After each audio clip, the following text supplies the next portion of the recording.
हरे कृष्णा। संस्कृत में intelligent word के लिए सुमेधसाम शब्द का इस्तेमाल किया गया है। इंटेलिजेंट पर्सन्स जो होते हैं उनको समाज में बहुत रिस्पेक्ट मिलती है और लोग उनकी बातों को सुनते हैं और उनको अपने जीवन में उतारते हैं। और हम सभी अपने जीवन में इंटेलिजेंट बनना चाहते हैं। जो इंटेलिजेंस है वो हम दो अलग अलग प्रकार से अपने जीवन में हम इंटेलिजेंस को गेन करते हैं। एक इंटेलिजेंस जो हम नेचुरली फ्रॉम आवर बर्थ हम अपनी इंटेलिजेंस को अपने साथ कैरी करते हैं फ्रॉम आवर प्रीवियस लाइफ्स, और दूसरी इंटेलिजेंस जो हम अपनी सोसाइटी में अपने माइंड को इंगेज करके अलग अलग एक्टिविटीज़ में हम उस इंटेलिजेंस अपने माइंड को शार्प करते हैं, अपनी इंटेलिजेंस को शार्प करते हैं। हम अपनी इंटेलिजेंस का इस्तेमाल भी अलग अलग चीज़ों में करते हैं। तो दो ब्रॉड डिवीज़न्स हैं जिसमें हम अपनी इंटेलिजेंस का इस्तेमाल करते हैं। सबसे पहला डिवीज़न है जिसमें हम अपनी इंटेलिजेंस का इस्तेमाल इस संसार में नाम, पैसा और फेम, प्रेस्टीज को गेन करने के लिए करते हैं। और दूसरा, हम अपनी इंटेलिजेंस का इस्तेमाल हम अपनी स्पिरिचुअल लाइफ में प्रोग्रेस करने के लिए, स्पिरिचुअल लाइफ को समझने के लिए हम अपनी इंटेलिजेंस का इस्तेमाल करते हैं। तो श्रीमद् भागवतम में एक शब्द इस्तेमाल हुआ है, यजंती ही सुमेधसाम। जिसका अर्थ है कि यज्ञ के द्वारा जो इंटेलिजेंट लोग होते हैं वो यज्ञ के द्वारा भगवान को प्रसन्न करते हैं, भगवान की सेवा करते हैं।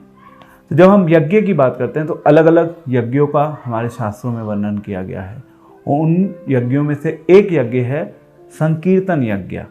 तो उस संकीर्तन यज्ञ के द्वारा हम भगवान को प्रसन्न कर सकते हैं। और कलयुग के लिए ये बहुत सरल विधि है। तो सबसे पहले जो हमने शब्द इस्तेमाल किया सुमेधसाम, जो इंटेलिजेंट लोग हैं वो क्या करते हैं, वो संकीर्तन यज्ञ करते हैं। अब संकीर्तन यज्ञ को हम जब अपने जीवन में करते हैं, उस यज्ञ को करने का आउटकम क्या है, क्योंकि अगर हम कोई चीज़ करें और हमें उसका अल्टीमेट आउटकम के बारे में अगर हमें नहीं पता हो तो हम उसको अचीव नहीं कर पाएंगे। सबसे पहले हम जो अभी डिस्कस कर रहे हैं इसको हम सा के ऊपर आधारित करेंगे और इन सा को आप ध्यान रखेंगे तो आप इन पॉइंट्स को बहुत ईजिली याद कर सकते हैं। सबसे पहला है, जब हम संकीर्तन यज्ञ करते हैं उससे हमारे अंदर सबमिसिवनेस आती है। सबमिसिवनेस का अर्थ है विनम्रता, और विनम्रता बहुत ज़रूरी है अगर हम स्पिरिचुअल लाइफ में प्रोग्रेस करना चाहते हैं। विनम्रता का रिजल्ट क्या होता है, हम विनम्र जब होते हैं तो हम एक हायर अथॉरिटी की बात को अपने जीवन में स्वीकार करते हैं। फॉर एग्ज़ाम्पल, भगवान ने भगवद गीता में अलग अलग जगह अर्जुन को इंस्ट्रक्शंस दी। तो अर्जुन क्योंकि सबमिसिव था इसलिए अर्जुन भगवान की उन इंस्ट्रक्शंस को अडॉप्ट कर पाया, समझ पाया। तो submissiveness is the first qualification to begin और to progress on the path of spiritual life, विनम्रता। सेकेंड पॉइंट, जब हम सबमिसिव बनते हैं, भगवान की बात को अपने जीवन में उतारना शुरू करते हैं, तो उसका रिजल्ट होता है सुबॉर्डिनेट इंजॉयर। भगवान जो हैं, भगवान हैं सुप्रीम इंजॉयर। भगवान सब चीज़ों के भोक्ता हैं। जब भगवान सब चीज़ों के भोक्ता हैं तो हम जब भगवान के कांटेक्ट में आते हैं, भगवान के कांटेक्ट में आते ही भगवान से जुड़कर हम भी उस आनंद को हम भी अपने जीवन में अनुभव करना शुरू कर देते हैं।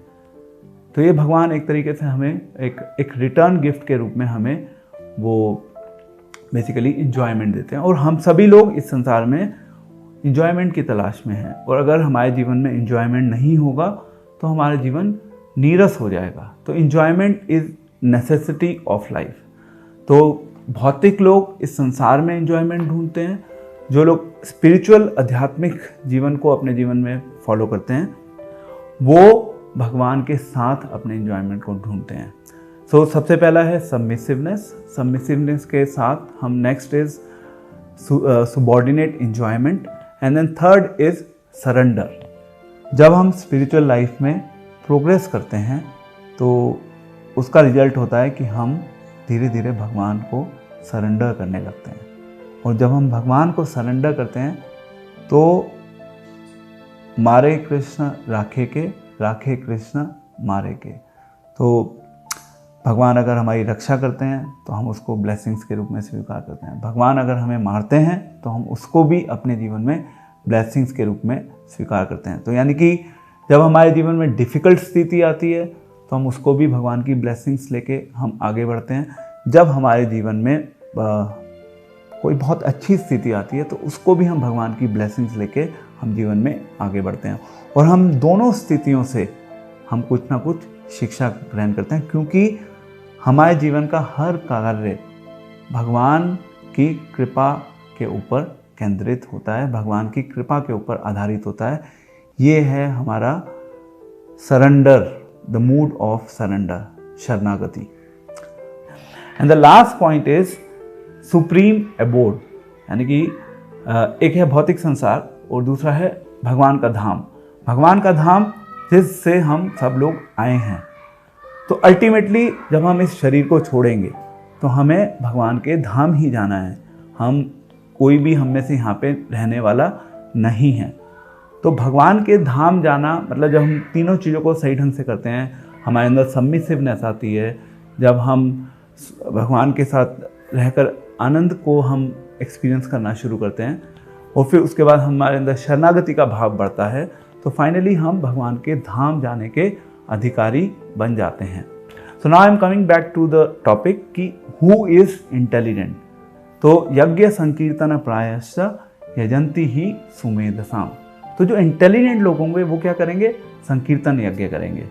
नाउ जो अभी हमने शुरू में एक पॉइंट डिस्कस किया था, जो संसार में दो कैटेगरी हैं। कुछ लोग हैं वो अपने इंटेलिजेंस का इस्तेमाल कर रहे हैं केवल अपनी भौतिक प्रगति में। भौतिक प्रगति मीन पैसा कमाने के लिए, अपने समाज में नाम कमाने के लिए, अपना बैंक बैलेंस क्रिएट करने के लिए। और जो आध्यात्मिक लोग हैं वो अध्यात्म में आगे बढ़ने के लिए इस संकीर्तन यज्ञ को अपने जीवन में अपनाते हैं।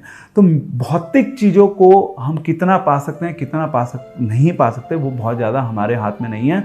और हर व्यक्ति इस संसार में टॉप लेवल पे नहीं जा सकता।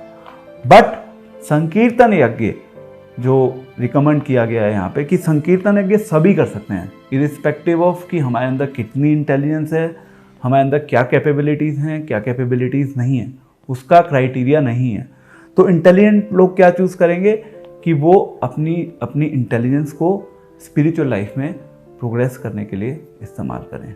So let's remember the 6 points formula जो अभी हमने डिस्कस किया। सा से ये बना हुआ है, स्टार्टिंग विद सबसे पहला है सुमेधसाम, इंटेलिजेंट पीपल। देन जो इंटेलिजेंट लोग हैं वो क्या करेंगे? संकीर्तन करेंगे। संकीर्तन का रिजल्ट क्या होगा? सबसे पहला है सबमिसिवनेस, विनम्रता। विनम्रता जब हमारे अंदर आएगी तो हम भगवान की बात को मानेंगे। भगवान की बात को मानेंगे तो धीरे धीरे हम भगवान के कांटेक्ट में आएंगे, तो भगवान के साथ हम सबऑर्डिनेट इंजॉयर बन जाएंगे। एंड थर्ड इज़ हम जब भक्ति में या स्पिरिचुअल लाइफ में प्रगति करने लगेंगे तो हम भगवान को शरणागत हो जाएंगे, भगवान को हम सरेंडर करेंगे। एंड देन फाइनल इज़ जब हम इस बॉडी को छोड़ेंगे, इस बॉडी को छोड़ने के बाद हम भगवान के धाम चले जाएंगे। Thank you very much. Hare Krishna.